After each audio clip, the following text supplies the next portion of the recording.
साथियों, आज हम जो है गांव फतेहपुरा, विकासखंड जैतपुर कला, जनपद आगरा, उत्तर प्रदेश में प्राकृतिक खेती की ट्रेनिंग दे रहे हैं। प्राकृतिक खेती की आवश्यकता क्यों पड़ी, इसको आप अच्छी तरह जानते हैं। क्योंकि वर्तमान में हम जो खेती कर रहे हैं वो उसकी लागत बहुत ज़्यादा आ रही है।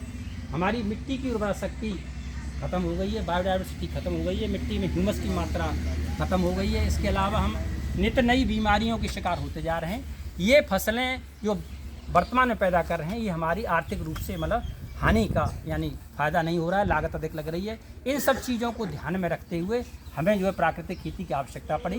प्राकृतिक खेती का सूक्ष्म में फॉर्मूला ये है कि हमारी मिट्टी, वैज्ञानिकों का मानना है कि हमारी मिट्टी में जो है पौधों के लिए सभी आवश्यक पोषक तत्व उपलब्ध हैं। उन पोषक तत्वों को उपलब्ध कराते हैं कौन? माइक्रोवेव्स यानी सूक्ष्म जीवाणु।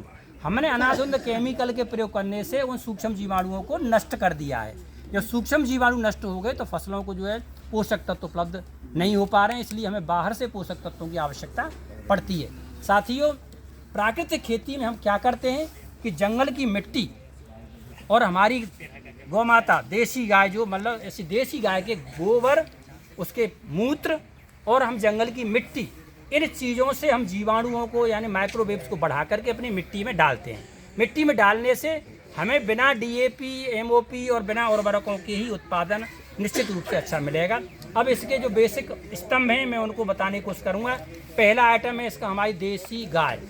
देसी गाय का मतलब ये है कि हमारी गाय कैसी होनी चाहिए, जैसे हमारी आपकी गंगा तीरी है, साहिवाल है, थार पारकर है। ऐसी नस्लें जिनके ऊपर मतलब हम्प होता है, गलनप होता है, ये वैरायटी नहीं।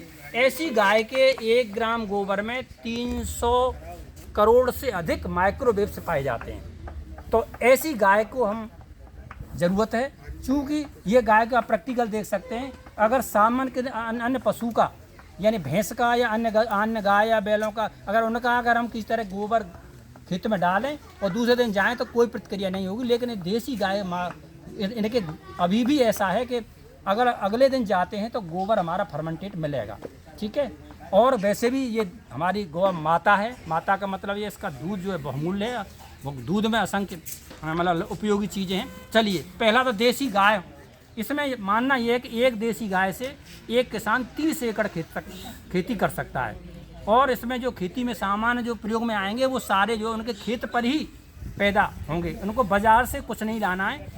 एक दिन में एक गाय जो है अगर 8 से 10 किलो गोबर देती है और उसका अगर हमने जीवामृत बना लिया, इसका मतलब ये एक दिन में हमने 30 एकड़ मतलब 1 एकड़ का बना लिया। अगले 30 मतलब 1 महीने में जो है 30 एकड़ का हो गया और 60 दिन में 360 में।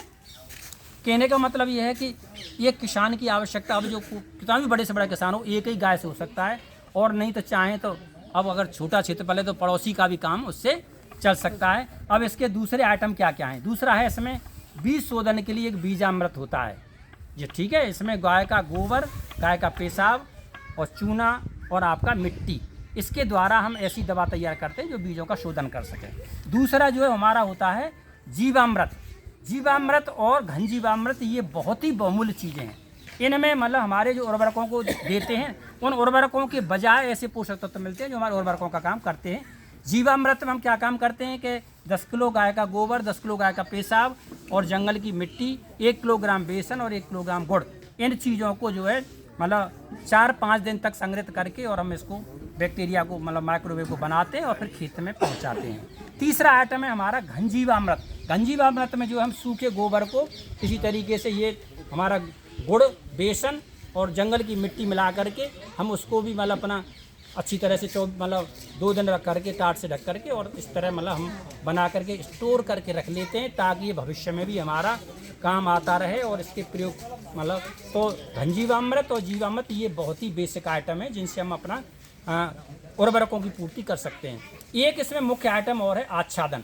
आच्छादन को हम मल्चिंग भी कहते हैं। मल्चिंग का मतलब ये है कि अगर हम अपनी ज़मीन को किसी तरीके से ढक करके रखें, कैसे ढकेंगे, वो हो सकते हैं जैसे हमारा भूसा है, करबी है या फिर घास फूस है। तो ऐसा करने से मतलब कई लाभ हैं। पहला लाभ क्या है कि हमारे सिंचाई की आवश्यकता बहुत कम पड़ती है, माने 70-80% पानी की बचत होती है। दूसरा हमारा क्या है कि ये घास फूस जब सड़ गल जाते हैं तो पौधे को क्या देते हैं, बायोमास या उसका ह्यूमस बढ़ाते हैं, यानी ऑर्गेनिक मैटर बढ़ता है। तीसरा ये है कि खरपतवार इससे जो है नहीं उगते हैं। खरपतवार जो है चूँकि जब जगह ही नहीं मिलती है तो खरपतवार कहाँ से उगेंगे। तो ये जो है कई चीज़। अगला कारण ये है कि केंचुए का इसमें जो है, केंचुआ अमूमन कब काम करता है? रात में। उसको भय है कि दिन होगा तो मतलब मुझे मेरे पक्षी दुश्मन, तो वो मतलब अंधेरे में ही काम करता है। और जब घास फूस से ढक गया तो वो जो है दिन रात काम करता है। तो केंचुए इतने बढ़ जाएंगे कि वो जो है हमारी फसल के लिए बहुत ही अच्छा खाद और अच्छी उपयोगी चीज़ बनाएंगे। तो साथियों, ये हो गया। फसलों में अगर रोग लगते हैं तो फफूंदीनाशक के रूप में मठा या छाछ का प्रयोग करते हैं। और अगर किसी तरीके से टॉनिक की बात अगर है तो टॉनिक में जैसे सप्तधन्यांकुर जो मैंने आपको पहले चर्चा की थी, ये जो फसलों की टॉनिक के काम में करता है। तो साथियों, ये जो भी गौ आधारित ये हमने जो आपको आइटम बताए प्राकृतिक खेती जो स्तंभ में, ये कम लागत और आपको बाहर से कुछ नहीं लाना है।